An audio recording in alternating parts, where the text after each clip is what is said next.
दो तरह के ऑर्गेनाइजेशन होते हैं, प्रॉफिटेबल ऑर्गेनाइजेशन और non profit organization. Profit organization में जैसे कि आपने पढ़ा सोल प्रोप्राइटरशिप, एकल स्वामित्व, जैसे कोई शॉप होती है हमारी इस तरह से, और पार्टनरशिप हो गई, कंपनीज हो गई, तो वो ऐसे ऑर्गेनाइजेशन होते हैं जिनका मेन उद्देश्य प्रॉफिट कमाना होता है। लेकिन कुछ ऐसी भी संस्थाएं होती हैं जिनका उद्देश्य सेवा भाव होता है, प्रॉफिट कमाना ना होकर, उनको कहते हैं नॉन प्रॉफिट ऑर्गेनाइजेशन। ये अलाभकारी संस्थाएं होती हैं, इनका मुख्य उद्देश्य जो है सेवा भाव होता है।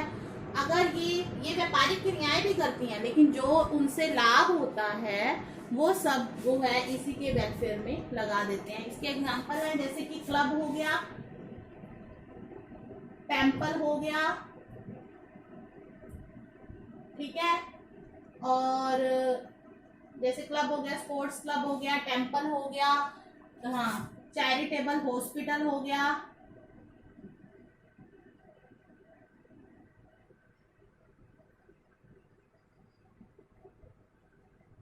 लाइब्रेरी हो गई। इस तरह से कुछ संस्थाएं होती हैं जिनका उद्देश्य प्रॉफिट कमाना ना होकर जो है सेवा भाव होता है, ये सेवा भाव काम करती हैं। इनका जो है मेन जो व्यापार है वो किससे चलता है? ट्रस्ट से। इनका ट्रस्ट होते हैं, कुछ लोग इनके मेंबर्स होते हैं वो चलाते हैं इन्हें, ठीक है। मैनेजमेंट जो है ट्रस्ट करता है, जो इसके मेंबर्स होते हैं वो कंट्रीब्यूशन करते हैं। मेन जो इनकी इनकम का सोर्स होता है वो क्या होता है? टेम्पल हो गया, कोई भी रिलीजियस इंस्टीट्यूशन हो गया, रिलीजियस, जैसे कि गुरुद्वारा वगैरह कुछ भी कह सकते हैं। हाँ, इनकी मेन इनकम का सोर्स क्या होता है? जैसे डोनेशन, सब्सक्रिप्शन। इनकी मैनेजमेंट कमेटी होती है, उसमें मेंबर्स होते हैं, वो देते हैं चंदा, इसको हिंदी में कहते हैं चंदा। ये मेन सोर्स होता है इसकी, वो क्योंकि हमें क्लब वगैरह ये जो भी चलाने होते हैं इनके लिए कुछ ना कुछ तो हमारे पास रेगुलर इनकम आनी चाहिए ना, जिससे हम इसको चला सकें, तो वो सब्सक्रिप्शन होता है। डोनेशन दे जाते हैं लोग, सब्सक्रिप्शन हो गया, डोनेशन हो गया। इनकम फ्रॉम इन्वेस्टमेंट,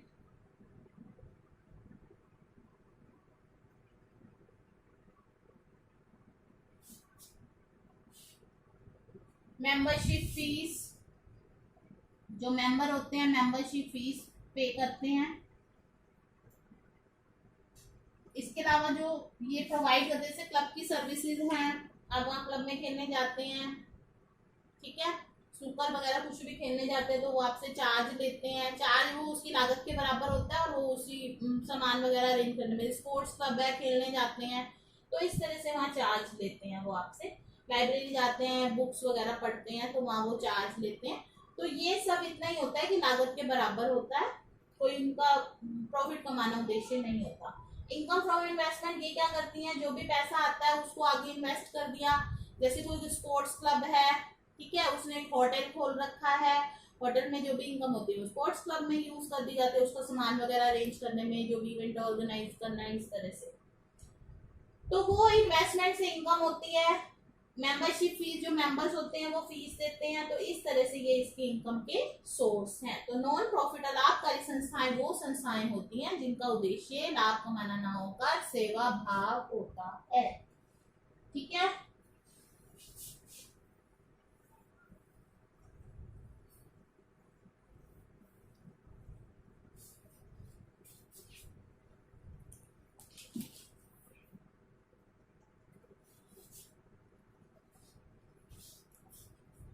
फीचर्स,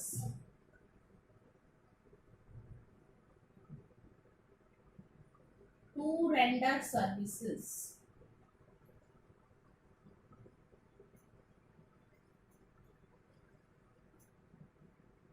सेवा प्रदान करना। इनका काम जिस पर्पस के लिए खोली जाती है उस तरह की सेवाएं प्रदान करती हैं। ये आपको बताया, जैसे लाइब्रेरी है तो पुस्तक वगैरह पढ़ने की सुविधा प्रदान करेगी, ठीक है।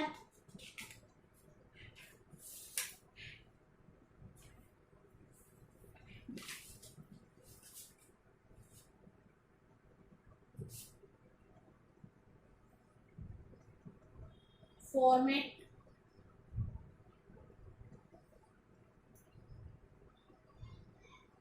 मैनेजमेंट,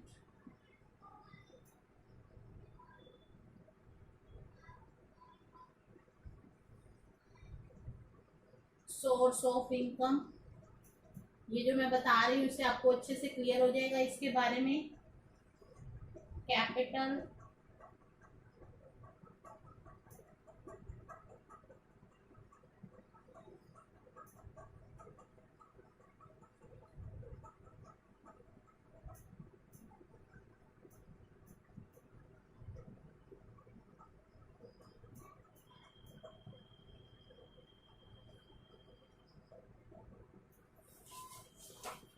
देखिए इसका स्वरूप कैसा होता है। इसका स्वरूप होता है सेवा भाव प्रदान करना, लाभ ना कमाना जो है इनका मेन पर्पज होता है।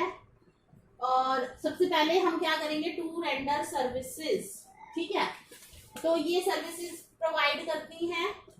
फॉर्मेट, इसका स्वरूप कैसा होता है, इसका स्वरूप होता है अंशदान प्रकृति का, मीन्स इसमें जो मेंबर होते हैं वो सब्सक्रिप्शन देते हैं, उससे जो है इसका जो मतलब व्यवहार ये अपने पूरे करते हैं।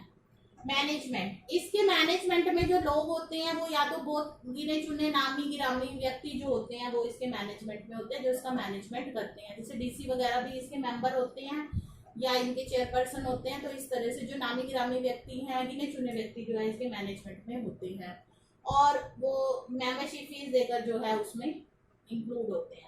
सोर्स ऑफ इनकम, इसकी इनकम का मेन सोर्स क्या है आपको बताया मैंने, ये आपको ध्यान रखना है। मेन इनकम का सोर्स होता है डोनेशन, सब्सक्रिप्शन, चंदा आता है इनके पास। जैसे अब वृद्धा आश्रम वगैरह मैं आपको बता दूं, एक एग्जांपल है, जैसे वृद्धा आश्रम हो गया, तो आप वहाँ के मेंबर है तो आप जैसे जैसे बहुत सारे लोग वहाँ के मेंबर होते हैं तो 10-20 सबसे लिए जाते हैं। तो अब आपके लिए 10-20 रुपए कुछ नहीं है, लेकिन उन इस तरह से कई अगर हजारों व्यक्तियों से ले जाए तो काफी बड़ा अमाउंट हो जाएगा, जिससे उन वृद्धाश्रम में जो वृद्ध लोग हैं उनकी जो है सेवा भाव की जाती है, उनका खाना वगैरह। इसी तरह से कभी आपने देखा होगा कि घर घर जाके आटा वगैरह लेते हैं, ठीक है ना, तो वो किस लिए दी जाते हैं, उनकी मतलब खाने पीने के लिए। वृद्धाश्रम से लोग आते हैं, विधवा आश्रम से आते हैं, कोड़ी आश्रम से आते हैं, ठीक है। आप भी जब आपका बर्थडे वगैरह हो तो अगर आप उनको खिलाना चाहिए, खाना वगैरह खिलाकर आते हैं, तो इस तरह से जो है इनकी इनकम का मेन सोर्स होता है। एक होता है लेगेसी, वसीयत। जैसे कोई अमीर व्यक्ति है, उसकी मृत्यु हो गई, ठीक है, उसका कोई वारिस नहीं है। अब उसकी प्रॉपर्टी क्या है, मतलब सॉरी, उसने अपना, हाँ, वारिस नहीं है तो उसने अपनी प्रॉपर्टी संस्था के नाम कर दी कि भाई मेरी जो भी ये बिल्डिंग है उसको फलाने मंदिर को दे दी जाए, या इस तरह से। तो उस तरह से भी ये इनकी इनकम का सोर्स होता है। और भी है, और भी आगे बताई देंगे। तो मेन जो है मैं आपको बता रही हूँ। कैपिटल, इसमें जो पूंजी लगाई जाती है उसको कैपिटल ना कहकर कैपिटल फंड कहा जाता है, ठीक है। फिर है preparation of financial statement. Capital fund इसलिए कहा जाता है क्योंकि उसको कोई बिजनेस चलाने में यूज नहीं करता, उसको लिखते हैं। और इसमें जो भी अकाउंटिंग होता है उसको फंड बेस्ड अकाउंटिंग भी बोलते हैं, क्योंकि इसमें जो फंड्स होते हैं, जैसे स्पोर्ट्स क्लब है, मैचेस कराते हैं तो मैच फंड बनाया जाएगा, मैच वगैरह उसी से ऑर्गेनाइज होंगे, टूर्नामेंट उसी से ऑर्गेनाइज होंगे, टूर्नामेंट फंड बनाया जाएगा। तो फंड के ऊपर जो है सारी जो है इनकी अकाउंटिंग बेस करती है। प्रिपरेशन ऑफ फाइनेंशियल स्टेटमेंट, जैसे कि प्रॉफिटेबल जो ऑर्गेनाइजेशन, जैसे आपने पिछली बार पढ़ा 11th में कि जो सोल प्रोप्राइटर है वो क्या बनाते हैं, फाइनेंशियल स्टेटमेंट, कैश बुक बनाते हैं, ठीक है ना। और इस तरह से वो बनाते हैं, क्या नाम है, final account, trading profit and loss, balance sheet, ये सब बनाते हैं। ये क्या बनाते हैं, ये कौन से फाइनेंशियल स्टेटमेंट बनाते हैं, ये बनाते हैं रिसिप्ट एंड पेमेंट अकाउंट,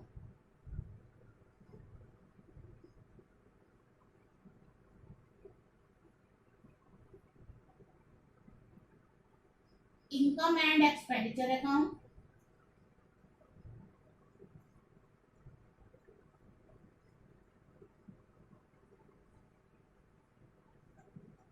और बैलेंस शीट।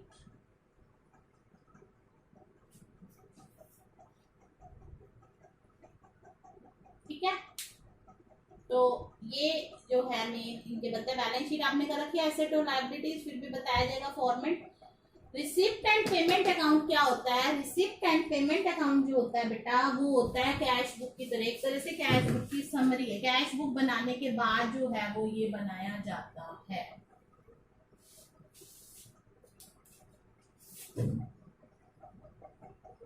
आज थोड़ा सा इसके बारे में बताऊंगी, कल हम रिसिप्ट एंड पेमेंट अकाउंट बनाना सीखेंगे। आज सिर्फ इसके बारे में बताया जा रहा है आपको।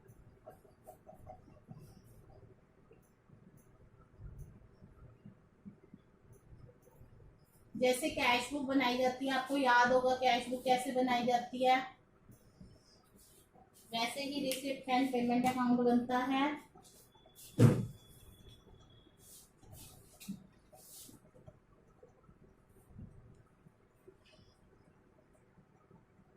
कैश बुक में क्या करते थे, यहाँ पर receipts, particulars,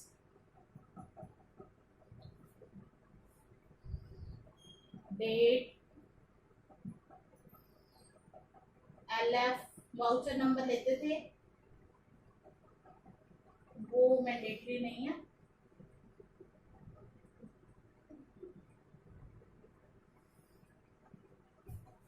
sorry,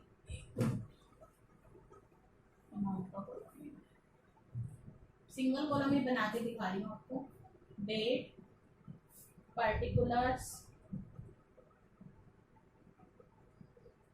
LF, amount, फिर डेट, पर्टिकुलर्स,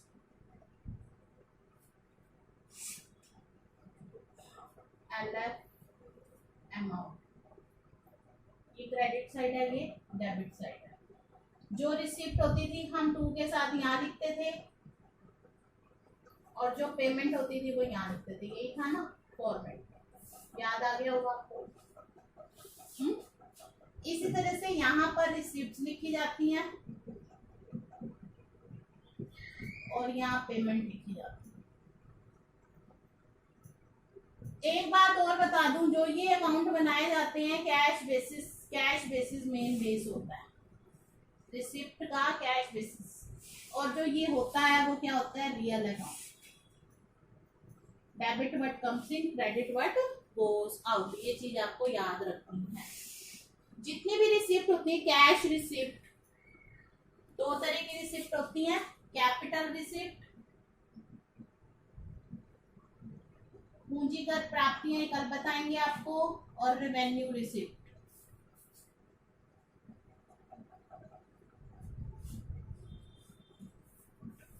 ये डेबिट साइड में लिखी जाती हैं। इसी तरह से पेमेंट जो होती हैं, जो एक्सपेंडिचर होते हैं, कैपिटल एक्सपेंडिचर और रेवेन्यू एक्सपेंडिचर, वो क्रेडिट साइड में लिखे जाते हैं। कोई भी ऐसा खर्चा जो भविष्य से रिलेटेड है वो नहीं, आउटस्टैंडिंग एक्सपेंस नहीं आएगा इसमें। जो खर्च हो चुका है वही दिखाया जाएगा, जो इनकम हो चुकी है वही, जो आ चुकी है वही दिखाई देगी। इसमें स्टार्टिंग ओपनिंग बैलेंस से होती है, तो इसमें भी स्टार्टिंग ओपनिंग बैलेंस में होती है, टू बैलेंस बी। इसमें एंड बाय बैलेंस सीडी होता है, इसमें भी एंड बाय बैलेंस सीडी होता है। ठीक है, इन दोनों में डिफरेंस क्या है? इन दोनों में डिफरेंस सिर्फ इतना है,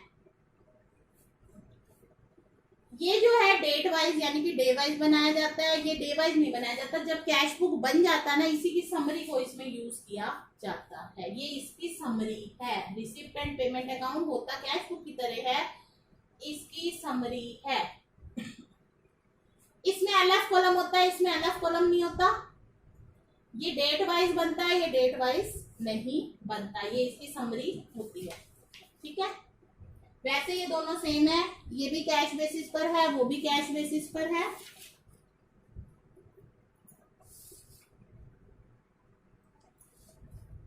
ये जो है कैश बुक, ये फाइनेंशियल स्टेटमेंट का पार्ट नहीं होता। मतलब फाइनेंशियल स्टेटमेंट में हमने बनाया था ट्रेडिंग, प्रॉफिट एंड लॉस और बैलेंस शीट, ठीक है।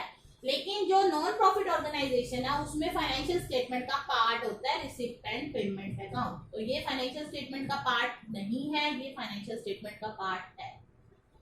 रिसिप्ट एंड पेमेंट अकाउंट इसकी समरी है, ये नगद लेन देनों पर बनता है। दूसरा, इसमें अलग कॉलम होता है, इसमें अलग कॉलम नहीं होता। आपको डिफरेंस अच्छे से याद करना है, इसमें डिफरेंस आपसे पूछा जा सकता है, ठीक है।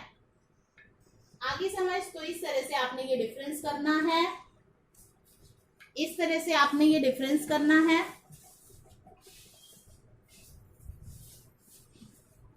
ठीक है। कल हम रिसिप्ट एंड पेमेंट अकाउंट का फॉर्मेट करेंगे।